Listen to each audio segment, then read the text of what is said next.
How is the going in terms of my WWE Super Showdown 2019 pay-per-view predictions? Of course, Super Showdown is live on the WWE Network as well as pay-per-view tomorrow afternoon or morning, of course, depending where you live, taking place at 2 p.m. Eastern, 11 a.m. Pacific, and overall going to Super Showdown. I am not excited for this pay-per-view at all. I know I feel like I say it for every WWE pay-per-view, but especially for these international shows, I just feel like these pay-per-views don't even matter. They're just a glorified house show. I feel like all the storylines don't matter. I feel like everything gets paused for the show. Then, of course, afterwards they resume with their current storylines because, let's be honest, a lot of these big matches that happen are just really random. Like the main event, for example, Undertaker vs. Goldberg. No story to it. Absolutely no nothing. There's nothing to it. Triple H, Randy Orton. Nothing to it. It's just, you know, they're relying on the names or if they had past history to build these shows, and they're just really nothing to it. There's no stories going into it. There's been nothing leading to these matches. They're all just random thrown together, you know, big name matches, and it's just, I don't know. These pay-per-views just don't cut it for me. I just don't care for them. Like I said, to me, they don't progress anything. These are the definition of filler shows. They're just there to just be there. There's really no significance to them. There's no big time meaning to them. They're just there, and that's my main gripe with these international pay-per-views. Like I said, I just feel like they pause all their current storylines to do all these random matches on these international shows, and they resume afterwards. So like I said, just no significance, just filler, nothing to it. Don't care for this show at all. I don't think it'll be terrible. Even the card itself, I mean, the card itself honestly isn't even that good.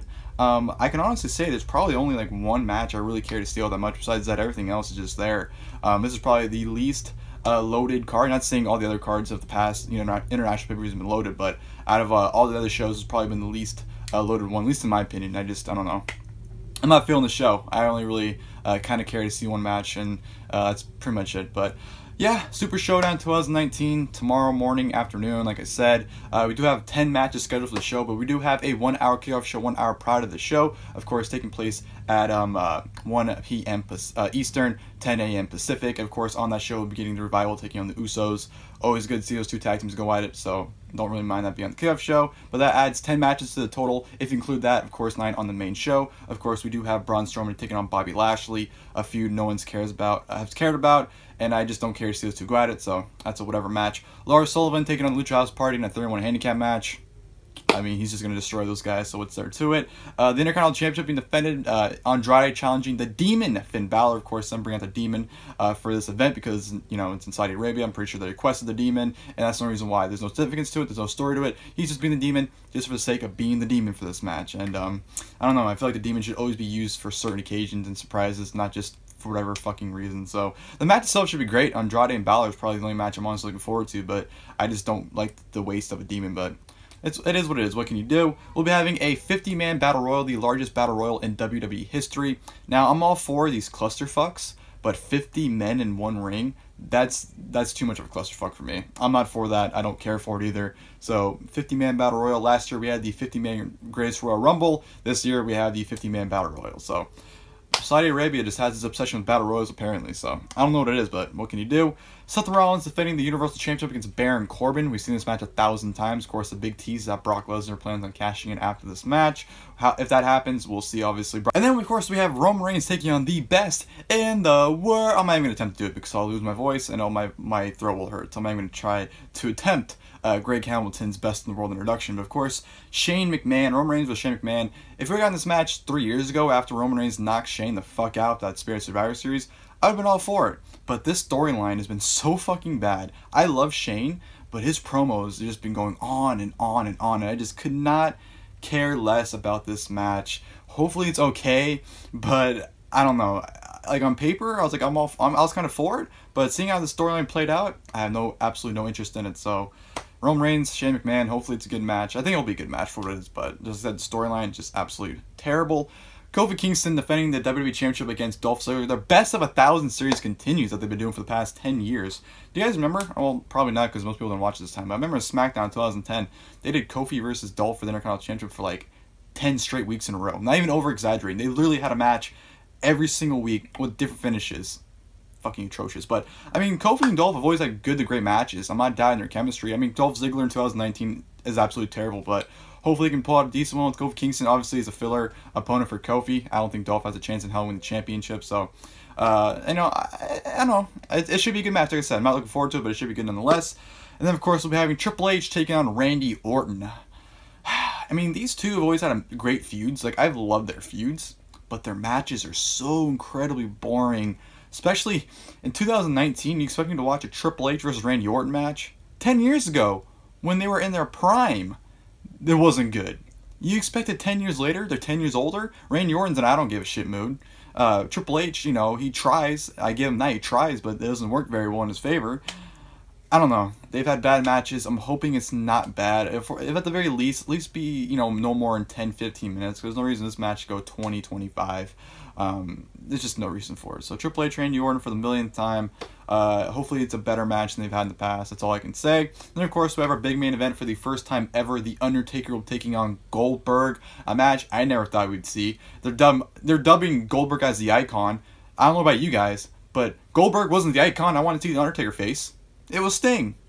And who knows? Maybe the Saudi Prince could convince Vince to do Sting versus Undertaker. Who knows? But Undertaker Goldberg in 2019, I don't fucking know. Obviously, it's a big name grab match, but besides that, match quality wise, it's not gonna be anything good. If they can just do a nice little squash sprint where they're just killing each other like Brock and Goldberg did at WrestleMania 33, I'll be all for it.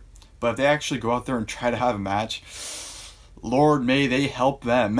Well, may the Lord help them. It's going to be quite the struggle for those two if they actually have a legit match. But it's going to be interesting. Undertaker Goldberg, you know, I didn't care for the match at all, but I won't lie to you guys. This past Tuesday in SmackDown Live, that promo from Goldberg, that confrontation with the Undertaker, that got me pumped for this match. I'm actually looking forward to it based off that interaction alone. So, Super Showdown, that is a card. Like I said, I'm not too interested in it. I don't think it's that good of a card, but it's a show, it's happening. So, without wasting any more time, let's go ahead and jump right into my predictions. Kickoff, the Usos versus the Revival. I believe the Revival beat the Usos last time they faced, so I'm going to the Usos defeat the Revival here to even up the odds. Hopefully it's a good to great match. You know, these two teams definitely have great chemistry, but their current feud just have not been very good at all. But it can go either way, but I think the Usos will end up getting the victory over the Revival on the kickoff show. Triple H versus Randy Orton. Now this match can easily go either way. Definitely a flip of the coin here because both guys don't really benefit from winning, but don't necessarily lose anything by losing either. So it's an easy 50-50 shot from either guy winning it. But I'm going to say Triple H gets a win here. You know, he's been getting these wins at these big shows, so I can see him going over. Orton, I do believe, should win it. I don't think Orton's won a big match since WrestleMania 33, I believe. So it's been a long time since Randy Orton's got a big win. And I do think Randy Orton should get the win here. But for some reason, my guts tell me Triple H. So I'm going to go ahead and say Triple H gets the win over Randy Orton, which hopefully shouldn't be a bad match. Intercontinental Championship Match. Intercontinental Champion, the Demon Finn Bálor versus Andrade. As much I wouldn't mind seeing Andrade win the Intercontinental Championship here, there's no way that Andrade is going to be the first person to beat the Demon on the main roster. So without a doubt, Demon Finn Bálor is my pick to retain the Intercontinental Championship. Like I said, I just don't see Andrade being the guy to beat the Demon, and I feel like they make it a much bigger deal too.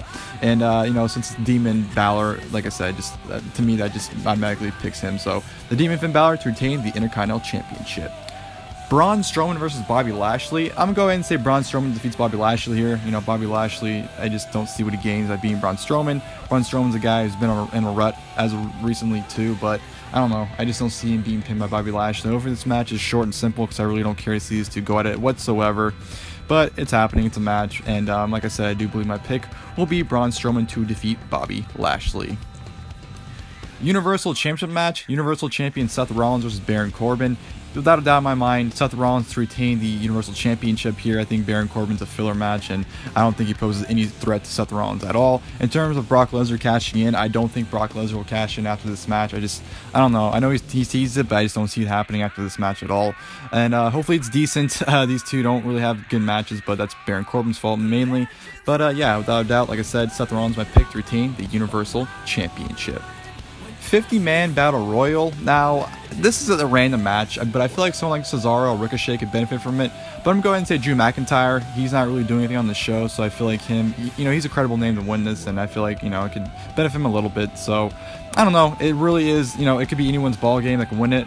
But like I said, I'm going to go ahead and say that Drew McIntyre will be victorious in this 50-man Battle Royal. Roman Reigns versus Shane McMahon. Without a doubt in my mind, Roman Reigns is defeating Shane McMahon. I'd be heavily surprised if Shane McMahon pinned Roman Reigns, even if it was the help from Drew McIntyre and Elias. I just think Roman being pinned by Shane is just, I don't know. I don't see it happening. I think Roman definitely is the guy to beat Shane, especially considering he's been on a roll since, Crown Jewel last year. So hopefully it's a fun little match. I'm not really too sure how these two will phase with each other. But like I said, I do think this is an easy victory for Roman Reigns. 3-on-1 handicap match, Lucha House Party versus Lars Sullivan. Easy victory for Lars Sullivan. The Lucha House Party do not pose any threat. This will just be a squash, and Lars Sullivan absolutely destroying all three of them. So, yeah, won't be much of a match at all. And like I said, Lars Sullivan will absolutely destroy the Lucha House Party. WWE Championship Match, WWE Champion Kofi Kingston versus Dolph Ziggler. Very easy, successful title defense for Kofi Kingston. I don't think Dolph Ziggler has any chance in hell of winning this match. But however, I do think the interesting thing is that I do believe Brock Lesnar is very possible to cash in and beat Kofi Kingston afterwards. He says he's cashing in, but he didn't say for what championship, and I feel like him cashing in on Kofi Kingston would be a nice swerve and could definitely work. So I think Brock Lesnar cashing in on Kofi Kingston is a very high possibility. But in terms of the match against Ziggler, I do think Kofi will walk out still the WWE Champion. And then the main event, The Undertaker versus Goldberg. This match could go either way, because again, like Triple H and Randy Orton, these two don't really lose by losing, nor do they really gain by winning. So really, this match can go either way, and it's not going to benefit or hurt either guy. But you know what? I'm going to go ahead and say Goldberg defeats The Undertaker. I just don't see Goldberg losing to The Undertaker. I think Goldberg honestly just destroys Taker in like 5 minutes. Hits a jackhammer, spear jackhammer, defeats The Undertaker. I don't know. I don't see Undertaker beating Goldberg. I wouldn't rule it out from happening, but I just think, in terms of if they do anything with either guy, I do think Goldberg beating Taker is the right decision. So, like I said, Goldberg is my pick to get the victory. Well, ladies and gentlemen, hope you guys enjoyed my WWE Super Showdown 2019 pay-per-view predictions. Like I said, Super Showdown is live on the WWE Network as well as pay-per-view tomorrow morning or afternoon. I'm not looking forward to the show. It's definitely a filler show, like I said. Nothing really catches my eye, nor do I really care about it. The entire WWE product in general, obviously, isn't that great as a whole. It's actually been pretty bad. The TV has been terrible, but just nothing grabs my attention, makes me want to watch the product really. So it's not just on this show, it's just the company as a whole that I don't really have interest in or care for. So that's my predictions for Super Showdown. Hope you guys enjoyed the video. Please feel free to leave a like below. And of course, tomorrow before I review, I'll see you guys then. Thank you guys for watching the video. I just want time in a tree. I need a place just for